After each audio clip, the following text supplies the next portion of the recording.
Sementara itu, polisi memeriksa 128 saksi terkait kasus kebakaran gedung Kejaksaan Agung. Para saksi terdiri dari petugas kebersihan, office boy, hingga karyawan dan pegawai Kejaksaan Agung.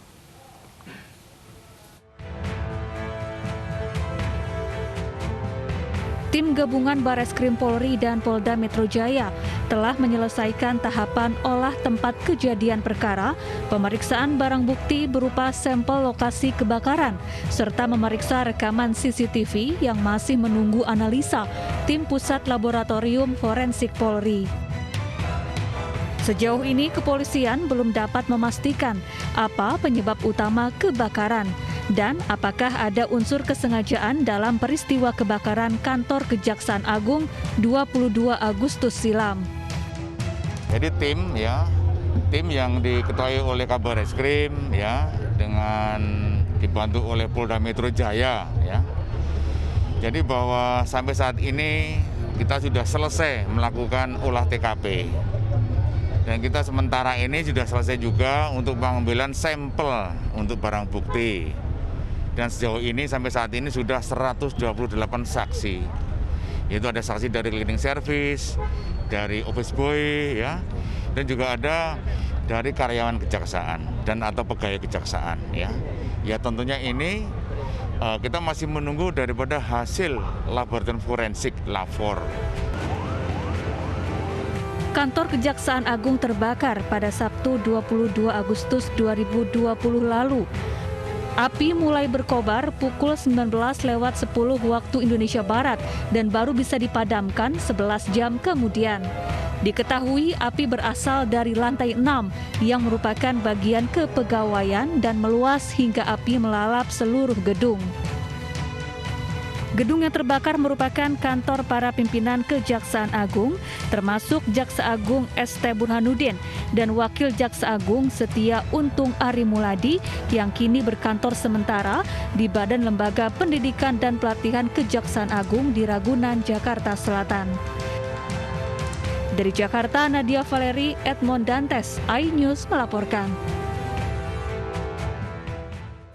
Kebakaran kantor Kejaksaan sempat menimbulkan beragam spekulasi antara sengaja atau musibah. Sebelumnya, Masyarakat Anti Korupsi Indonesia menduga data rekaman CCTV oknum jaksa di kasus suap Joko Chandra bisa hilang karena ikut terbakar.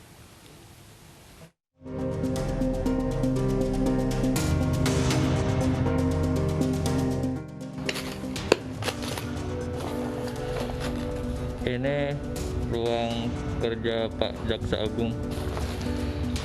Kondisi di dalam terlihat sudah rata. Ini adalah salah satu sisi yang disebut-sebut ruang Jaksa Agung yang hangus terbakar akhir Agustus lalu. Ada di lantai 2 gedung utama, ruang Jaksa Agung berdampingan dengan ruang Wakil Jaksa Agung. Dan di ujung, ketika kecurigaan mencuat, Wakil Jaksa Agung meminta masyarakat tidak membuat spekulasi penyebab kebakaran. Apalagi gedung utama yang terbakar bukan tempat penyimpanan data, tindak pidana umum dan pidana korupsi.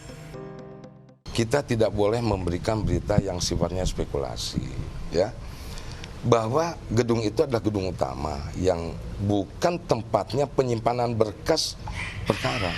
Jadi tolong, saya juga berharap pada rekan-rekan ICW, begitu, untuk rekan-rekan yang lain sebagai pengamat, bantu kami untuk bisa bekerja dengan baik, kemudian tunggu dan sabar bagaimana hasil dari laboratorium forensik. Masyarakat Anti Korupsi atau MAKI menyebut bisa saja data sejumlah tindak pidana dan tindak korupsi aman.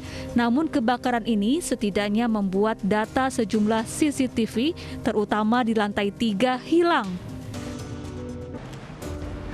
MAKI menyebut data CCTV sangat penting mengembangkan kasus suap yang sedang disangkakan kepada Jaksa Pinangki Sirna Malasari dalam kasus Joko Chandra.